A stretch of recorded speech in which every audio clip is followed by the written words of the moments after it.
Assalamualaikum warahmatullahi wabarakatuh. Bapak Ibu peserta Diklat Moderasi Agama yang berbahagia. Kali ini sampai pada materi pencegahan konflik. Adapun yang akan kita bahas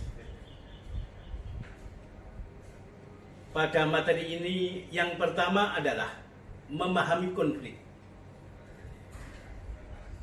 Kedua, memahami konflik keagamaan. Ketiga, memahami siklus konflik dan intervensi konflik. Sedangkan materi yang keempat adalah regulasi terkait kerukunan umat beragama dan konflik sosial. Dan yang kelima adalah analisis konflik. Keenam, pemantauan konflik keagamaan dan peringatan dini. Sesi ketujuh adalah respon konflik keagamaan. Awali sesi yang pertama adalah memahami konflik. Maksud dan tujuannya adalah untuk meningkatkan pemahaman peserta tentang definisi dan asumsi konflik. Sedangkan tujuannya yang pertama adalah melakukan curah pikir atau brainstorming kata-kata yang terkait dengan konflik. Yang kedua, memahami perbedaan konflik dan kekerasan. Ketiga, menghasilkan definisi kerja tentang konflik yang disepakati bersama.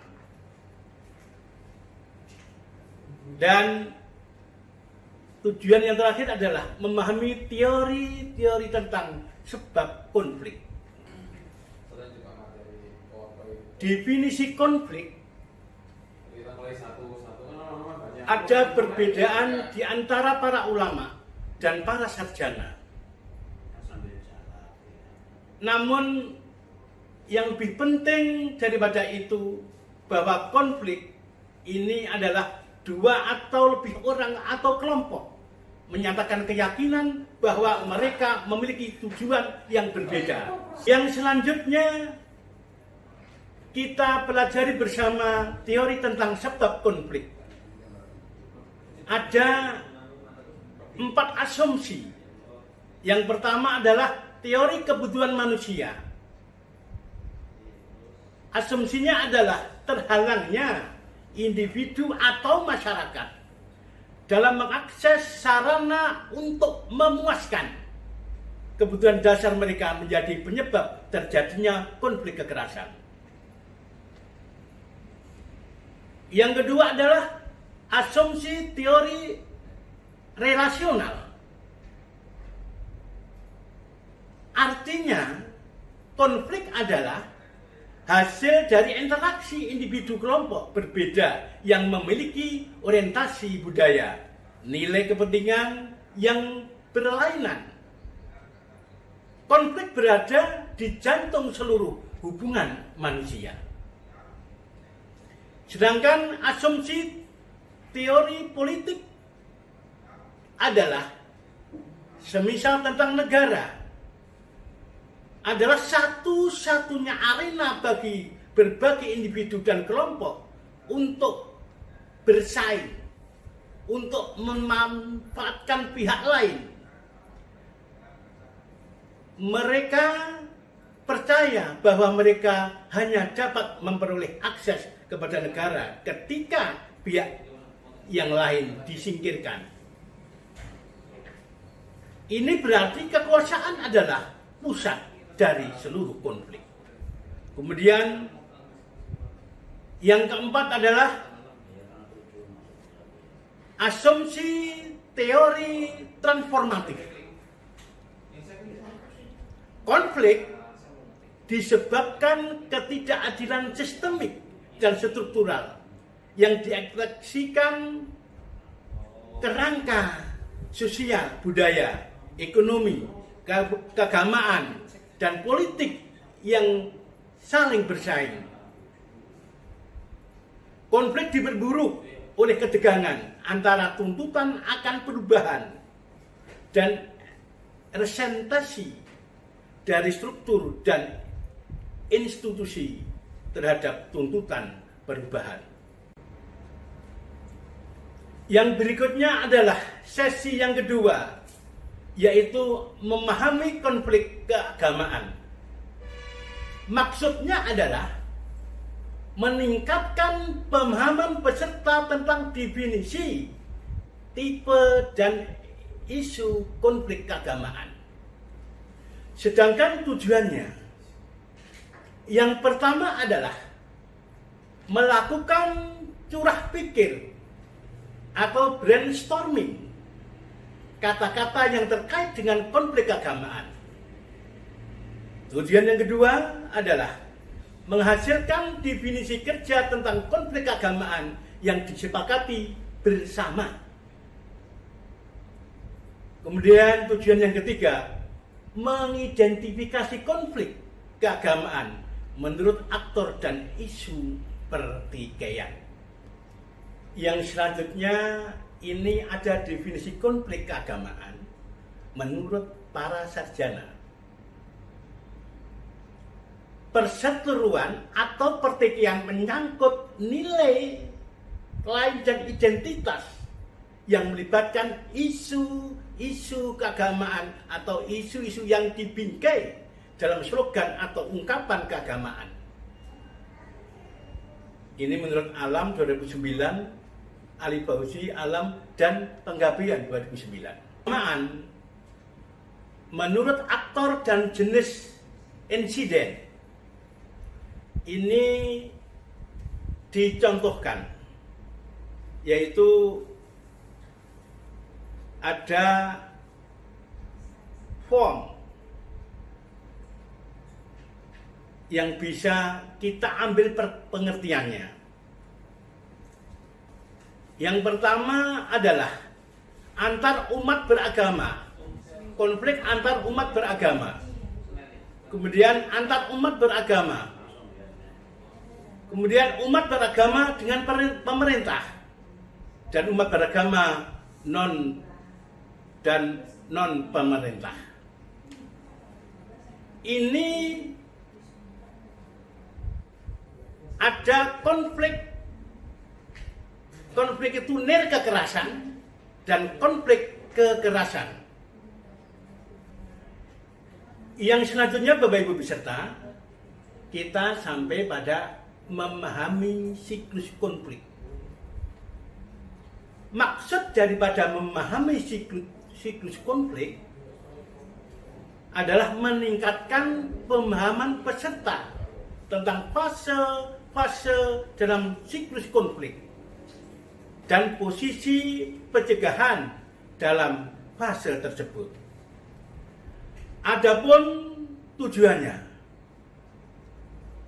adalah memahami sifat dinamis konflik. Dan tujuan yang berikutnya adalah mengidentifikasi fase atau siklus konflik. Kemudian sesi yang keempat adalah regulasi terkait kerukunan. Maksud daripada sesi ini meningkatkan pemahaman peserta tentang berbagai peraturan terkait pemeliharaan, kerukunan, dan penanganan konflik sosial. Adapun tujuan regulasi terkait kerukunan dalam hal ini adalah yang pertama, agar para peserta memahami berbagai peraturan tentang kerukunan dan penanganan konflik sosial. Dan tujuan yang berikutnya adalah mengidentifikasi berbagai kelemahan dalam peraturan tentang kerukunan dan penanganan konflik sosial. Sedangkan tujuan yang ketiga adalah mengidentifikasi problem regulasi dalam berbagai kasus konflik. Ini ada beberapa peraturan terkait dengan pemeliharaan kerukunan dan penanganan konflik sosial. Ini banyak sekali dasar hukum yang termaktub di sini. Nanti Bapak Ibu peserta dipelajari, dibuka di rumah yang berkaitan tentang beberapa peraturan terkait pemeliharaan kerukunan dan penanganan konflik sosial, sehingga nantinya Bapak Ibu penyuluh dalam melaksanakan tugasnya dalam rangka untuk mengimplementasikan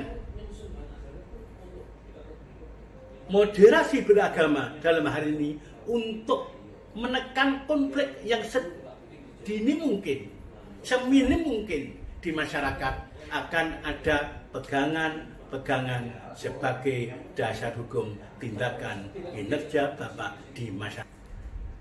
Bapak Ibu peserta yang berbahagia, ini sampai pada sesi kelima, yaitu pemetaan dan analisis konflik. Maksud dan tujuan daripada pemetaan dan analisis konflik ini, maksudnya adalah untuk meningkatkan pemahaman peserta tentang pemetaan dan analisis konflik. Sedangkan tujuan yang pertama adalah memahami pemetaan dan analisis konflik. Dan yang tujuan yang kedua adalah memetakan dan menganalisis berbagai kasus konflik. Berkaitan dengan konflik, maka kita perlu mempelajari dan mengetahui, memahami tentang elemen konflik itu sendiri. Yang pertama adalah aktor pemangku kepentingan. Maksudnya dalam hal ini adalah bahwa di dalam dinamika konflik bergantung kepada emosi, kepribadian, persepsi, budaya, kepentingan, atau agenda, serta pengaruh orang-orang yang terlibat di dalam konflik tersebut.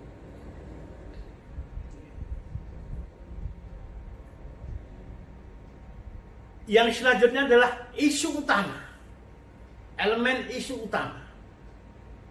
Isu adalah hak pokok yang dipertikaikan para pihak.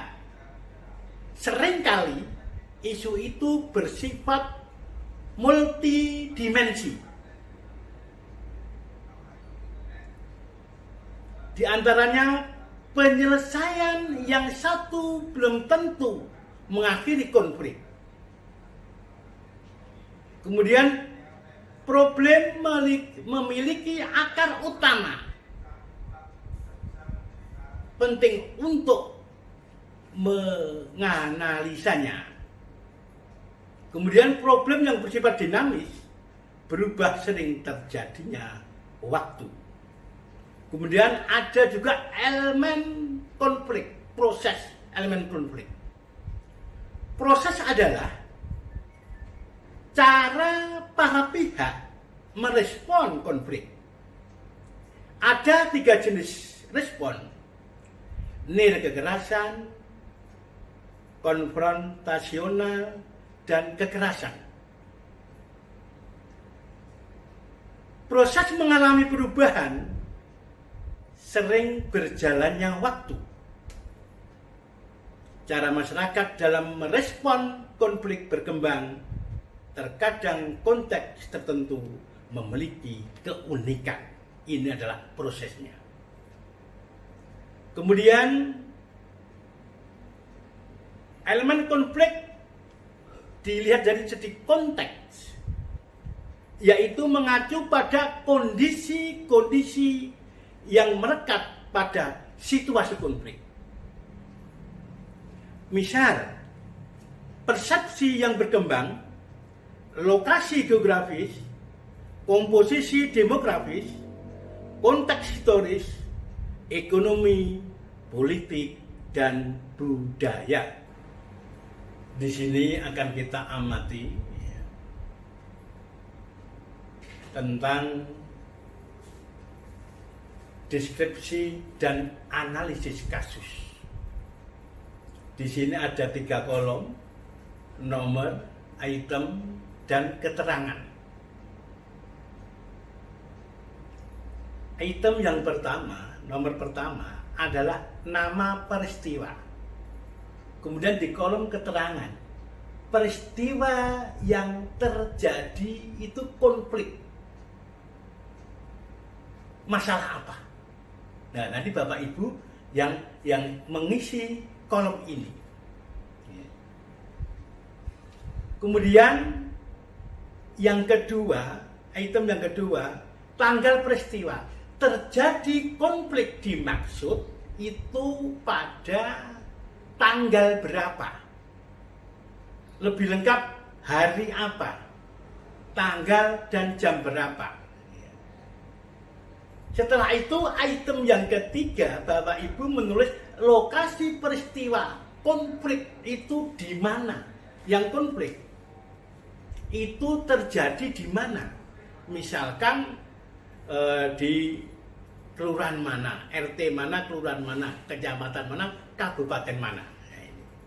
Ini lebih konflik, lebih bagus. Kemudian item yang keempat dalam mendeskripsikan dan menganalisis kasus ini adalah status konflik. Ini apa sifatnya, awal atau eskalasi atau krisis atau deseskalasi. Nanti Bapak Ibu yang yang bisa menentukan setelah melihat konflik yang terjadi ini, apakah ini baru awal atau di tengah-tengah, atau ini merupakan krisis setiap waktu, atau ini eskalasi maupun deeskalasi. Ini yang bisa menentukan adalah Bapak Ibu di dalam mengamati dan menyelidiki serta menganalisis serta mendeskripsikan konflik yang terjadi.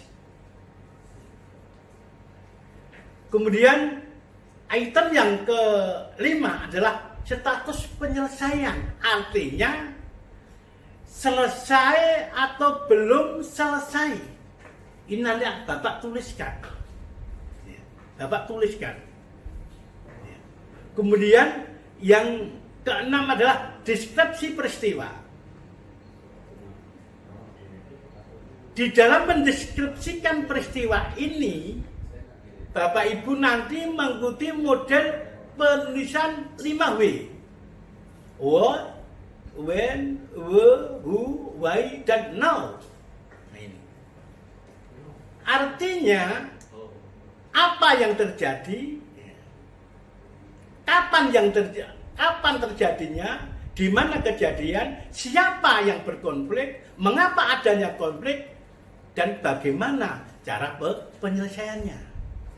Nah, ini mengikuti 5W. Nanti Bapak Ibu peserta dalam menarasikan konflik yang Bapak amati di daerah binaan Bapak Ibu peserta. Kemudian item yang ketujuh adalah deskripsi aktor. Ini jadi harus mendeskripsikan dan menganalisis kasus ini. Dalam hal ini adalah misalkan ada pihak 1, pihak 2, dan pihak ketiga. Pihak 1 dan kedua adalah pihak yang langsung terlibat dalam konflik. Ya, ini Bapak tulis. Sedangkan pihak ketiga adalah pihak yang tidak terlibat langsung, tapi menaruh perhatian atau memiliki kepentingan terhadap konflik yang terjadi. Sehingga di situ ada identifikasi aktor yang menghambat penyelesaian konflik. Identifikasi aktor yang dapat berkontribusi pada penyelesaian konflik. Ini yang ketujuh. Sedangkan item yang ke-8 yaitu deskripsi tuntutan dari pihak yang bertikai. Nanti di dalam kolom keterangan Bapak menulis apa yang menjadi tuntutan dalam konflik tersebut. Apa tuntutan tandingan yang disampaikan pihak lawan. Nah ini harus dicermati. Jadi seolah-olah Bapak Ibu itu sebagai mediator. Menarasikan di waktu Bapak sebagai mediator. Kemudian identifikasi pula akar permasalahan konflik yang terjadi. Ini Bapak Ibu tulis di dalam kolom keterangan. Kemudian item yang ke-9 adalah bentuk peristiwa konflik. Jadi ini ada 2 pertanyaan di dalam keterangan itu. Apa yang menjadi tuntutan dari satu pihak kepada pihak yang lain?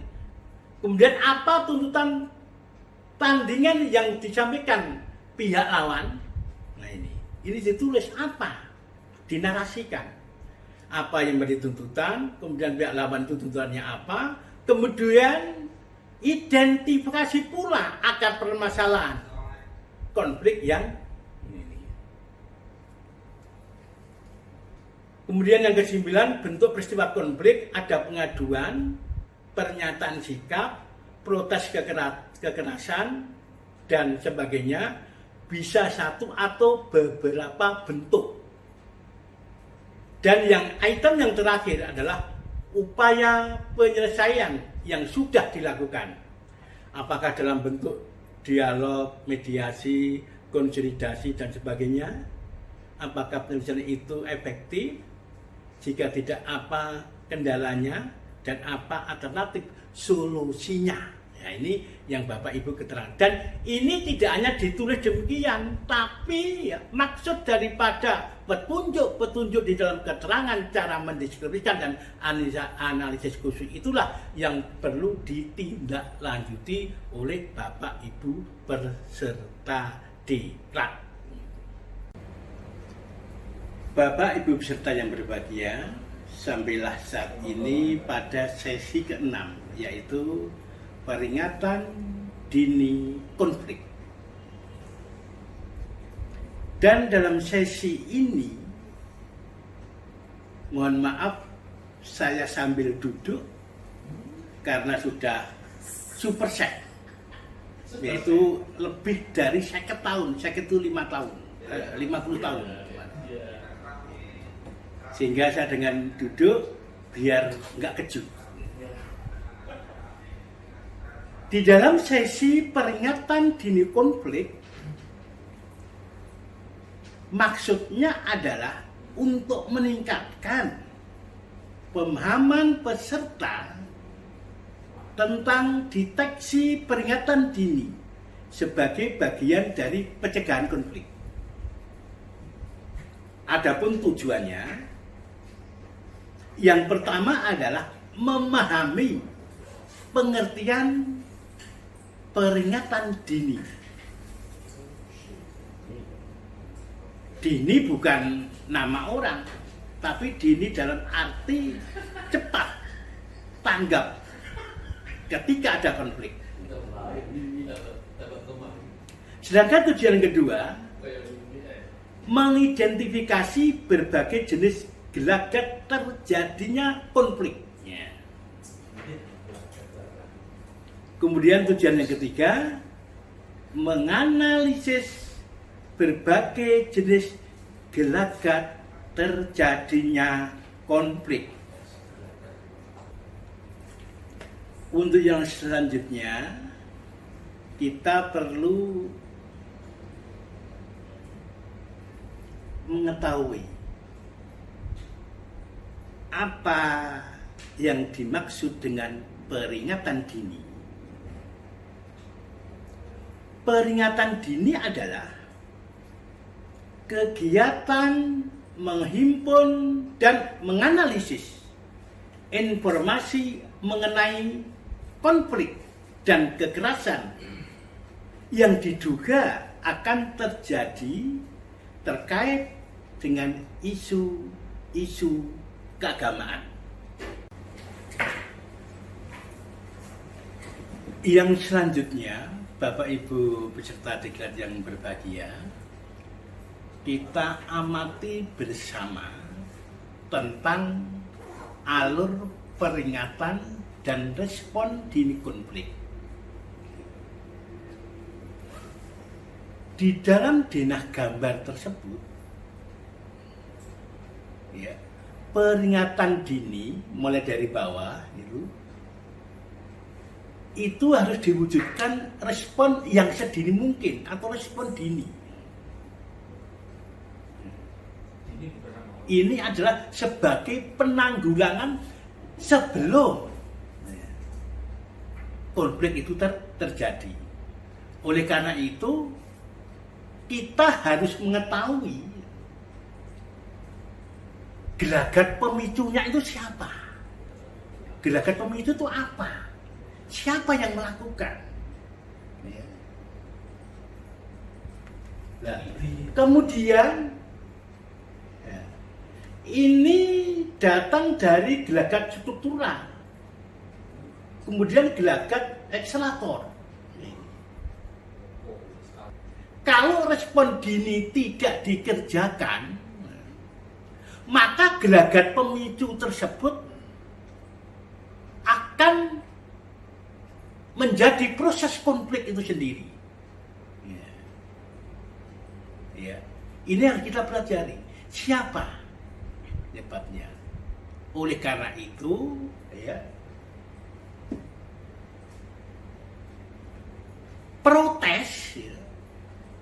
protes itu harus kita dengarkan.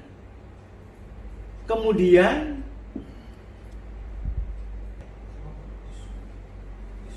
ya, ini mengapa? Karena nanti akan terimplementasikan dengan sendirinya buah dari konflik itu akan terjadi kekerasan. Nah, itu denah dalam gambar itu. Sehingga Bapak Ibu berarti bisa mengamati, ya, untuk menanamkan respon dini itu mulai dari mana? Itu ada panah yang ke atas 3 ini bisa dipilih, ya. Atau memang kalau gelagat pemicunya terlalu kompleks, itu 3-3-nya mesti bisa dipakai 3 alternatif itu. Ya. Tadi saya menyampaikan ada gelagat struktural, ada gelagat akselerator, ada gelagat pemicu. Itu apa maksudnya? Gelagat struktural ini adalah peristiwa terkait aspek-aspek mendasar yang terjadi di dalam masyarakat. Seperti ketimpangan ekonomi yang parah yang ada di masyarakat. Kemudian perubahan demografi dan sebagainya. Ini masalah gelagat struktural. Nah, ini bisa menjadi pemicu kalau tidak direspon sedini mungkin. Kemudian yang selanjutnya, apa yang dimaksud dengan gelagat akselerator? Ini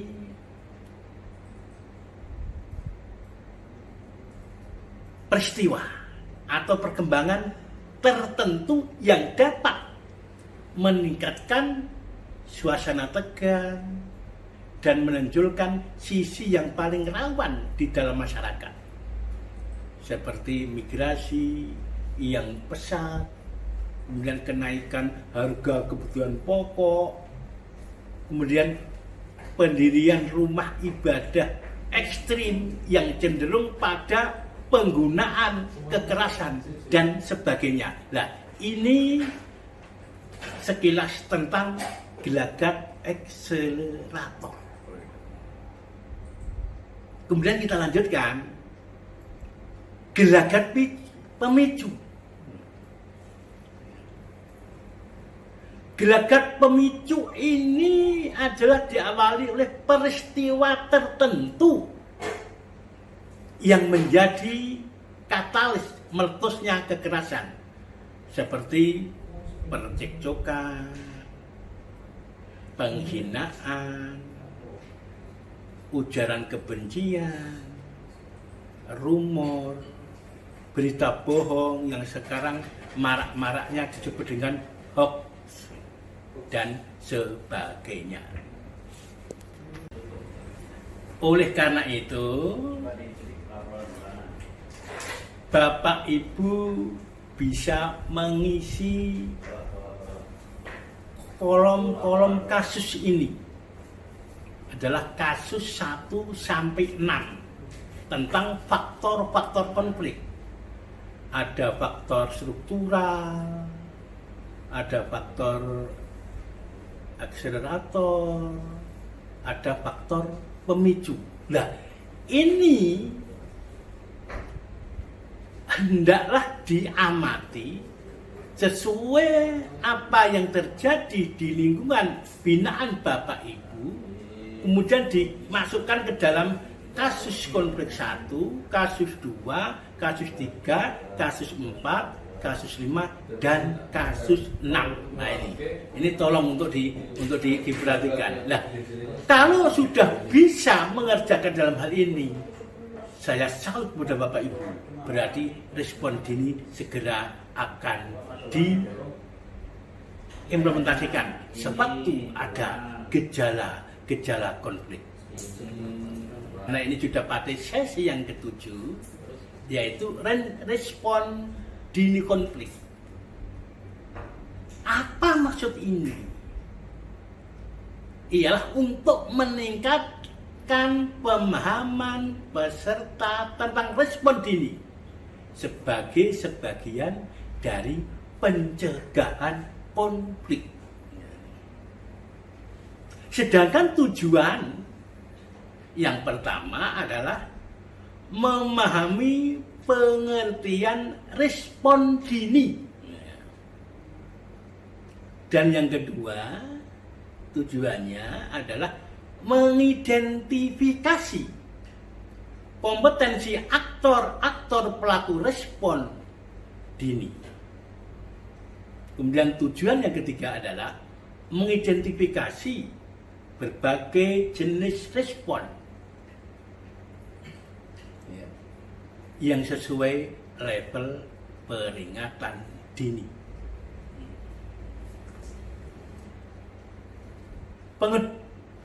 Kemudian kita akan berpikir tentang pengertian respon dini itu apa, Bapak Ibu. Respon dini adalah tindakan segera dan tepat yang dilakukan dalam rangka memfasilitasi tercapainya penyelesaian damai atas pertikaian yang terjadi menyangkut isu keagamaan tertentu, serta mencegah pertikaian itu mengalami eskalasi menjadi konfrontasi fisik atau konflik yang melibatkan penggunaan kekerasan. Oleh karena itu, pengertian respon dini adalah tindakan segera setelah mengetahui gelagat pemicu yang menjadikan gejala-gejala konflik dan orangnya yang menyebarkan isu atau pemicu, dan itu harus didekati secara proaktif.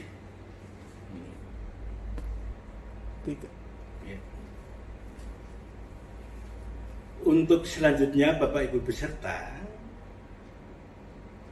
kita akan mempelajari dan mencermati tentang level konflik dan jenis respon.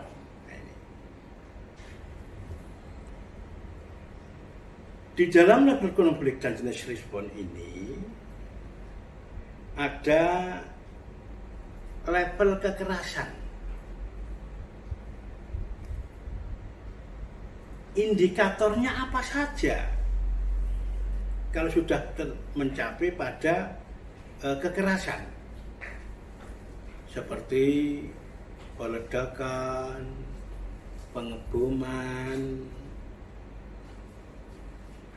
kerusuhan massal, apalagi bentrok antar warga, apalagi penyerangan terhadap orang sehingga terjadi penganiayaan, kemudian penyerangan terhadap properti, pembakaran, perusakan, baik berat maupun ringan. Kemudian ada juga demonstrasi disertai kekerasan. Nah, ini yang level kekerasan. Kemudian ada yang namanya destruktif. Apa saja indikatornya itu? Seperti pendudukan, blokade jalan, penyanderaan, kemudian penculikan, kemudian pembajakan alat transformasi, dan yang terakhir adalah demo destruktif, demo yang disertai pembakaran properti seperti ban, spanduk, pembakaran bendera, dan lain sebagainya. Kemudian level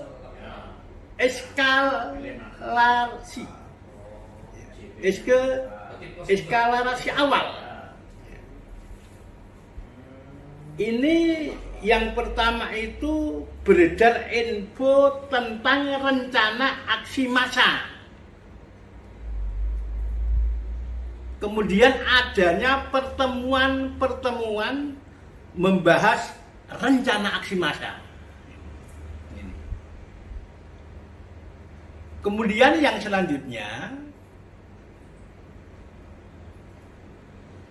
beredar informasi, dan informasi itu bernada provokatif atau berita yang sengaja dibohongkan, dibuat-buat sehingga menjadi berita hoax. Indikatornya juga ada seperti penodaan agama atau pembakaran kitab suci. Yang terakhir adalah adanya mobilisasi massa. Kemudian level konflik latin atau prakonflik. Ini diawali dengan adanya keluhan atau komplain yang bersifat individual dari mulut ke mulut satu ke mulut yang lain.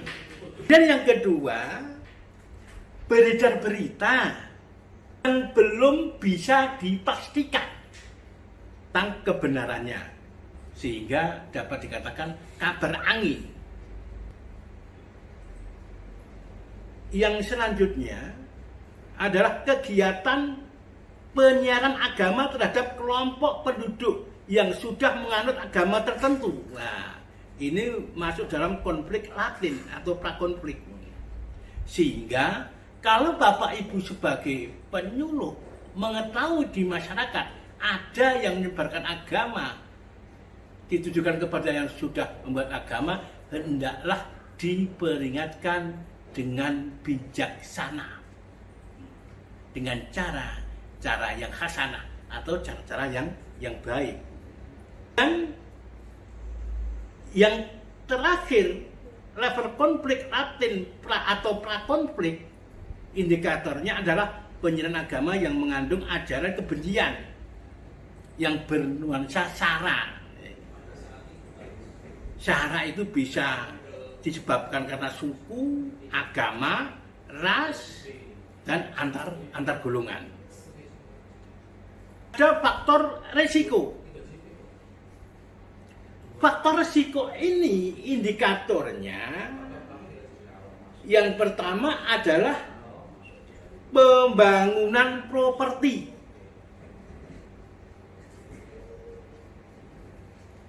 Atau nama-nama tempat ibadah atau simbol keagamaan.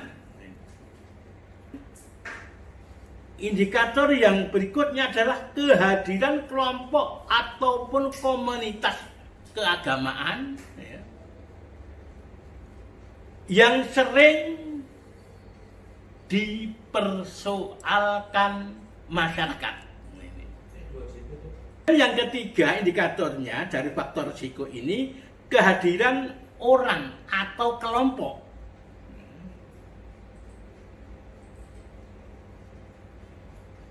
orang yang identitasnya tidak diketahui serta tidak bergaul dan beraktivitas sewajarnya di lingkungan masyarakat. Nah, ini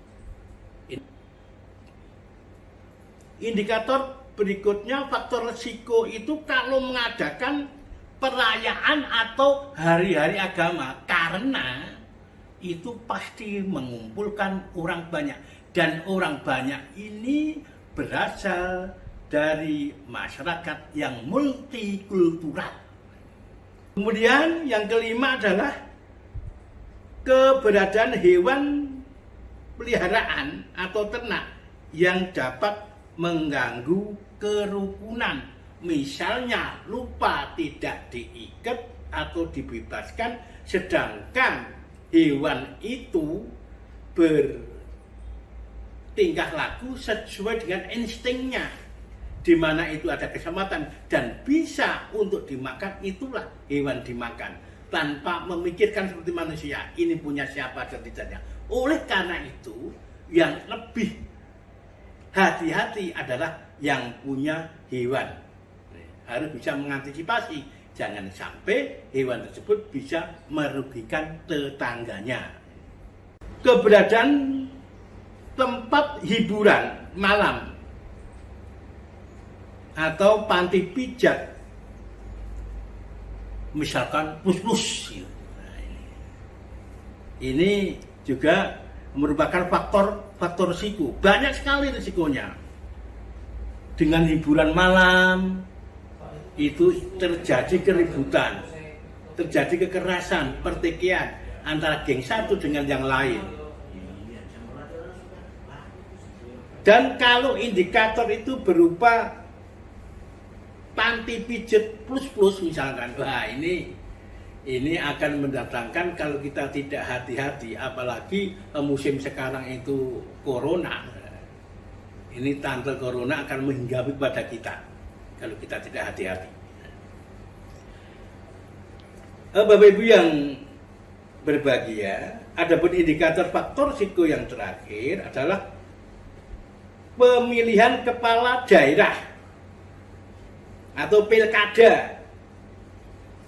Itu bisa pemilihan kepala desa maupun pemilihan bupati, gubernur, dan presiden. Nah, ini adalah ada faktor-faktor yang berisiko di dalamnya, karena ini berkaitan dengan keinginan orang banyak yang berbeda-beda.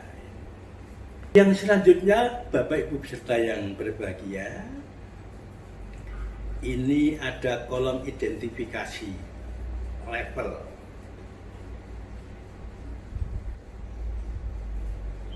Level konflik, kemudian indikator konflik, bentuk respon atau aktor. Nah, hal ini mengapa ini dibalik angka yang terendah di bawah? Ini coba Bapak Ibu renungkan sebagai tugas dalam rangka untuk mengisi level tentang indikator konflik, bentuk respon, dan aktor, menulis aktornya secara singkat saja. Ini sebagai aktivitas Bapak Ibu. Hanya sampai di sini berkaitan dengan materi pencegahan konflik, dan tolong form dan lembar kerja yang sudah disampaikan itu tolong dipahami dan dipraktikkan bagaimana cara mengisi, cara menanganinya, sehingga Bapak Ibu nanti akan menjadi orang yang terkenal bisa menyelesaikan konflik sedini mungkin. Bahkan respon dini baru gejala-gejala sudah tercium oleh Bapak Ibu peserta. Selamat bertugas, selamat mengabdi, karena keberhasilan Kementerian Agama garda terdepan ada di pundak Bapak Ibu peserta. Kurang lebihnya mohon maaf kalau ada kesalahan, memang saya sengaja. Oleh karena itu saya mohon maaf yang sebesar-besarnya. Wa'alaikum minkum wabillahi taufiq wal hidayah. Wassalamualaikum warahmatullahi wabarakatuh. Selamat siang dan salam sejahtera bagi kita semua.